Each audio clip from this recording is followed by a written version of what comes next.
قرآن پاک نے ہماری تعریف ہی اس بنیاد پر فرمائی، کنتم خیر امۃ اخرجت للناس تأمرون بالمعروف وتنہون عن المنکر۔ اللہ تبارک و تعالیٰ نے ہمیں خیر امت کا لقب دیا ہے، دوسری امتوں پر اللہ نے ہماری شان کو بلند فرمایا ہے، امتیازی شان اللہ نے ہمیں عطا فرمائی ہے۔ اس کی وجہ یہی بیان فرمائی گئی کہ اللہ نے تمہیں داعی بنایا ہے، تم خیر کے کاموں کی دعوت دیتے ہو اور برے کاموں سے روکتے ہو۔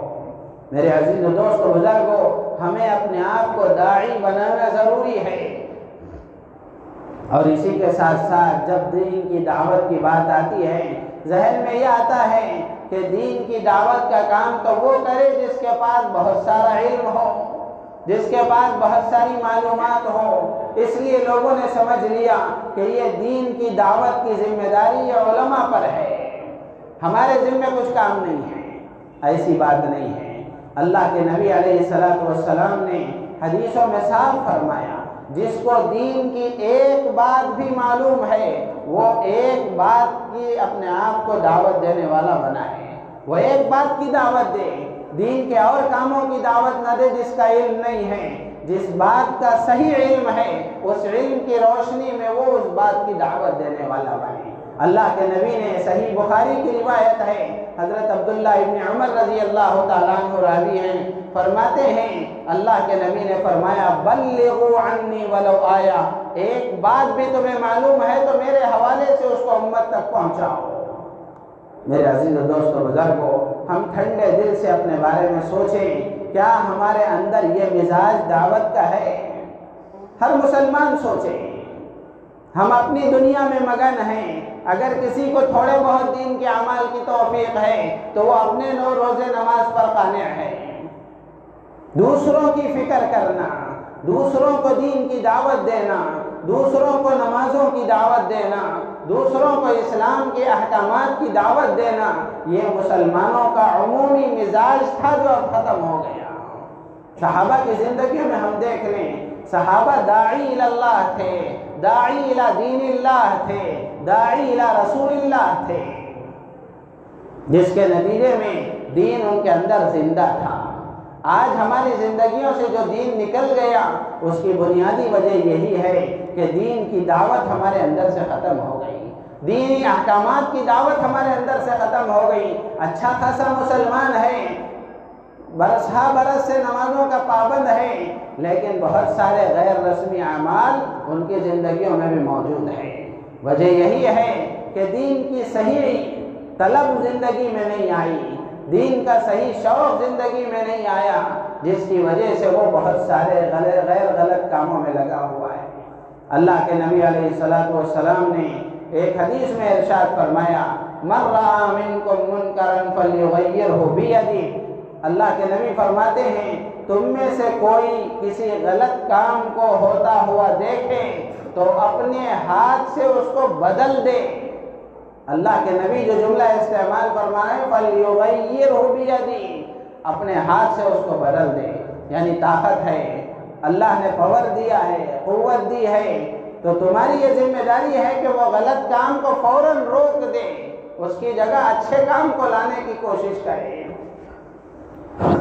میرے عزیز و دوست و بزرگوں، ہم اپنے بارے میں سوچ کر کے دیکھیں، نہ جانے ان ناپاک آنکھوں سے کیا کیا ہم دیکھ رہے ہیں، کتنی اللہ کی نافرمانیاں دیکھ رہے ہیں، لیکن دور دور تک بھی کبھی یہ خیال نہیں آتا کہ مجھے اللہ نے طاقت دی ہے، مجھے قوت دی ہے، میں اس کو روک سکتا ہوں، لیکن پھر بھی روکنے کے لیے تیار نہیں ہے، پھر بھی روکنے کے لیے تیار نہیں ہے۔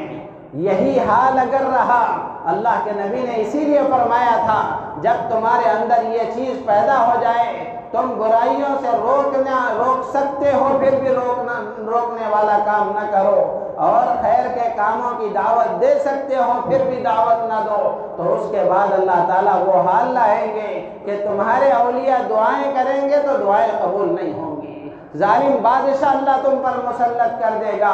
آج ہر مسلمان اپنی آنکھوں سے دیکھ رہا ہے کہ مسلمانوں کا عرصہ حیات تنگ سے تنگ کیا جا رہا ہے، روز بروز نئی نئی مصیبتیں ہم پر آ رہی ہیں، لیکن اس کے باوجود ان مصیبتوں کے آنے کے جو اسباب ہیں ان اسباب کو سمجھ کر، ان کوتاہیوں کو سمجھ کر ان کوتاہیوں سے توبہ کرنے کی مسلمانوں کو توفیق نہیں ہے۔ سب تبصرے کریں گے، سب تذکرہ کریں گے، ایسا ہو رہا ہے، وہ ہو رہا ہے، یہ ہو رہا ہے، لیکن کن وجوہات کی وجہ سے یہ ہو رہا ہے اس کو ہم سمجھنے کی کوشش نہیں کریں گے۔ کن ہمارے غلط اعمال کی وجہ سے ہو رہا ہے اس کو ہم معلوم کر کے اپنے غلط اعمال کو چھوڑنے کی کوشش نہیں کریں گے۔ اللہ کے نبی علیہ السلام نے امت کا یہ مزاج بنایا تھا کہ آپ کا ہر امتی خیر کے کاموں کا داعی ہوگا، کوئی بھی نافرمانی خدا کی زمین پر دیکھے گا، کوئی بھی غلط کام دیکھے گا، اللہ نے اس کو طاقت عطا فرمائی ہے تو وہ اپنے ہاتھ سے روکے گا۔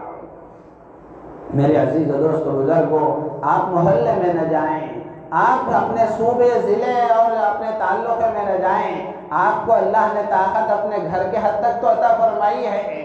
آپ کا بیٹا غلط کاموں میں لگا ہوا ہے، آپ کی بیٹی غلط کاموں میں لگی ہوئی ہے، آپ کی بیوی غلط کاموں میں لگی ہوئی ہے، اللہ نے آپ کو گھر کا سربراہ بنایا ہے، ذمہ دار بنایا ہے، تو کیا خدا کے ہاں اس بارے میں پوچھ نہیں ہوگی؟ کیا اللہ نہیں پوچھیں گے کہ ہم نے تمہیں گھر کا سربراہ بنایا تھا، بیٹا بے نمازی تھا، بیٹی بے نمازی تھی، بھائی بے نمازی تھا، بیوی بے نمازی تھی، ماں باپ بے نمازی تھے، تم نے کیا کیا؟ تمہیں اللہ نے توفیق دی تھی، تم نماز پڑھتے تھے، تو تم نے کیا کیا ان کی نمازوں کا؟ تم نے کیا کیا ان کے غلط کاموں کا؟ میرے عزیز و دوست و بزرگوں، اپنے گھر کی فکر کرنے کی ضرورت ہے۔ تو اللہ کے نبی فرماتے ہیں تم میں سے کوئی بھی غلط کام کو دیکھے تو اپنے ہاتھ سے روکے، اگر طاقت نہیں ہے تو کم سے کم آپ اس کو ترغیب تو دے سکتے ہیں، زبان سے بول تو سکتے ہیں کہ بھائی یہ غلط کام ہے۔ فَإِن لَمْ يَسْتَطِعْ فَبِلِسَانِهِ، اگر تمہارے اندر ہاتھ سے روکنے کی طاقت نہیں ہے، اللہ کے نبی فرماتے ہیں زبان سے تو بولو، فَبِلِسَانِهِ، زبان سے اس کو بدلنے کی کوشش کرو۔ غلط کو غلط کہنے کا مزاج اگر امت سے ختم ہو گیا، برائیاں ختم نہیں ہوں گی، برائیاں ختم نہیں ہوں گی۔ یہ مداہنت ہے دین میں کہ غلط کو غلط نہ کہا جائے، غلط کو غلط نہ کہا جائے۔ میرے عزیز و دوست و بزرگوں، ہاں اتنی بات ضرور ہے کہ غلط کو آپ غلط کہیں لیکن سلیقے سے کہیں، ایسے کہیں کہ اس کو اپنی غلطی کا احساس ہو، اس کو اپنے غلط ہونے کا احساس ہو۔ ایسا نہیں کہ آپ اس کے غلط ہونے کو بتا رہے ہیں، وہ آپ کی بات کو سن کر اور ضد میں آ رہا ہے، ایسے انداز سے نہیں کہنا چاہیے۔ ضرور غلطی پر تنبیہ ہونی چاہیے، لیکن غلطی پر تنبیہ شفقت کے ساتھ ہونی چاہیے، اللہ سے دعائیں مانگنے کے ساتھ ہونی چاہیے، اس کے لیے ہمدردی کے ساتھ ہونی چاہیے۔ تو اللہ کے نبی علیہ السلام فرماتے ہیں اگر ہاتھ سے روکنے کی طاقت نہیں ہے زبان سے روکو۔ اب زبان سے بھی روکنے کی طاقت نہیں ہے، آپ کا کچھ بھی وہاں نہیں چلتا، اللہ کے نبی فرماتے ہیں فَإِن لَمْ يَسْتَطِعْ فَبِقَلْبِهِ، کم سے کم اپنے دل سے تو اس کو برا سمجھو، اپنے دل سے اس کو بدلنے کی کوشش کرو، یعنی دل میں تو کم سے کم کراہت پیدا کرو کہ یہ کام غلط ہو رہا ہے، اور اللہ سے دعائیں مانگو اللہ انہیں ہدایت دے، انہیں توفیق دے، انہیں نیک کاموں کی توفیق دے، اور اس کا غلط ہونا ان کے دلوں میں پیدا فرما دے۔ اللہ کے نبی فرماتے ہیں اتنی بات بھی اگر ہے تو پھر کچھ نہ کچھ ایمان باقی ہے۔ اگر غلط چیز کو دیکھنے کے بعد اس کے غلط ہونے کا احساس بھی دل میں نہیں پیدا ہو رہا ہے تو پھر آدمی کو سوچنا چاہیے کہ ایمان بھی ہے کہ نہیں ہے اندر۔ وَذَلِكَ أَضْعَفُ الْإِيمَانِ، اللہ کے نبی فرماتے ہیں دل میں کم سے کم برا ہونے کا احساس پیدا ہو گیا تو یہ ایمان کا سب سے کمزور درجہ ہے، اس کے بعد ایمان کا کوئی درجہ نہیں ہے۔ میرے عزیز و دوست و بزرگوں، ہم اپنے بارے میں جائزہ لے کر کے دیکھیں کہ ہمارے گھروں کی حالت کیا ہے۔ تو اللہ کے نبی علیہ السلام کی اس حیثیت کے اعتبار سے قیامت تک آنے والے انسانوں کے لیے اس میں اسوہ ہے۔ اللہ کے نبی داعی تھے اور اللہ کے نبی نے اپنی امت کو داعی بنایا تھا۔ امت اگر اس مشن پر باقی رہتی تو یہ دن دیکھنے نہ پڑتے، یہ دن دیکھنے نہ پڑتے۔ ہم نے اپنے دین کا تعارف ہی صحیح طریقے سے نہیں کرایا، عملی شکل کا اسلام ہی لوگوں کو نہیں دکھایا، جس کے نتیجے میں اسلام دشمن طاقتیں اسلام کی غلط تصویریں پیش کر کے غیروں کے دلوں میں اسلام کی نفرتیں کوٹ کوٹ کر بھر رہی ہیں، اور وہ اپنے مشن میں کامیاب ہو چکی ہے، ہو رہی ہے نہیں ہو چکی ہے۔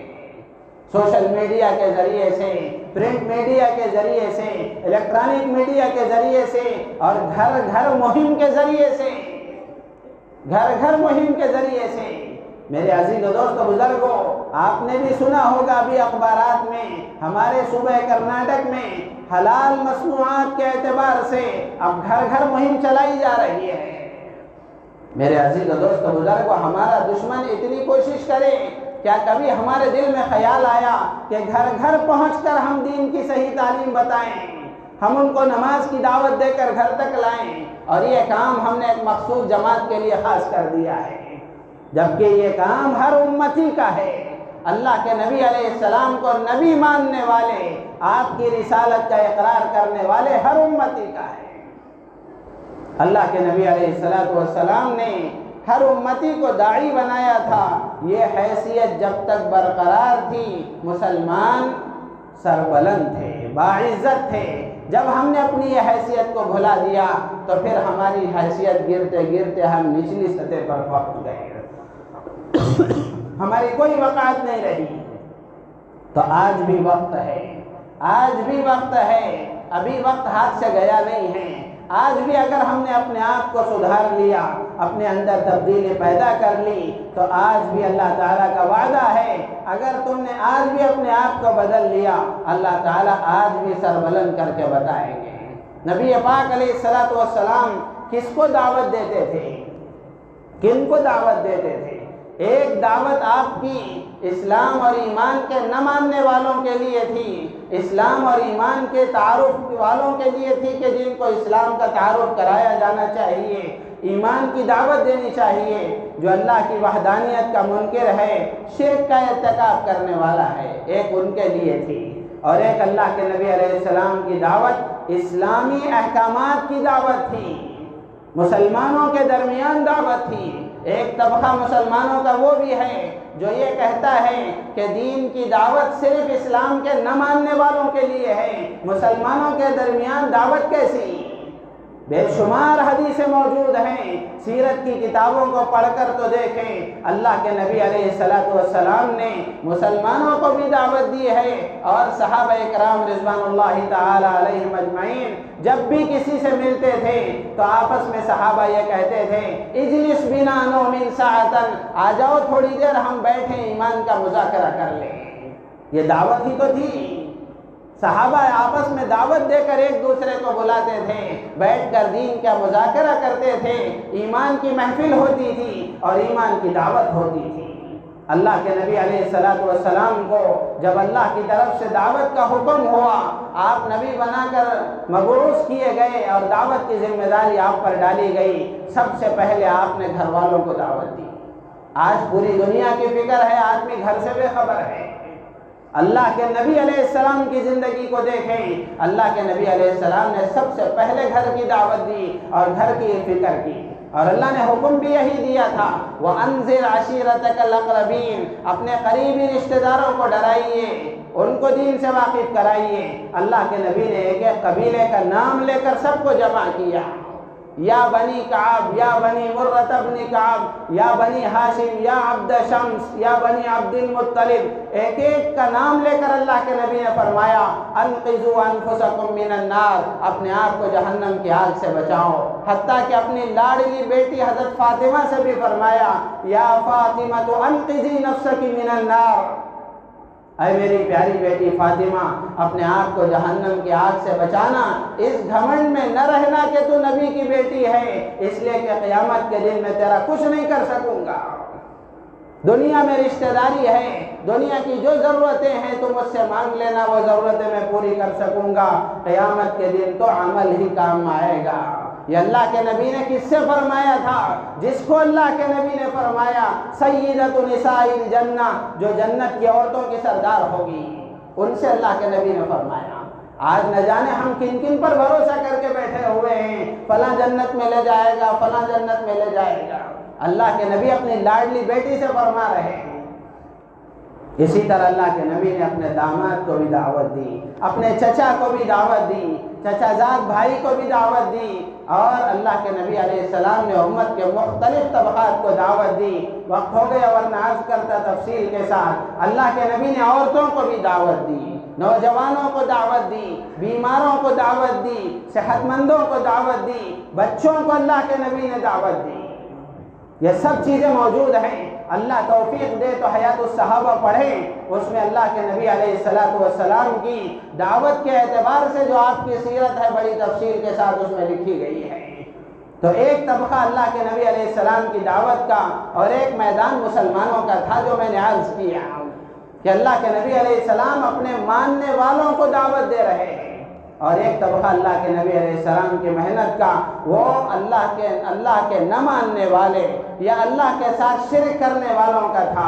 اللہ کے نبی نے منافقوں کو دعوت دی ہے، مشرکین کو دعوت دی ہے، یہودیوں کو دعوت دی ہے، عیسائیوں کو دعوت دی ہے، مجوسیوں کو دعوت دی ہے۔ یہ سارے ابواب ہیں جن کے تحت میں لمبے لمبے قصے کتابوں میں لکھے ہوئے ہیں۔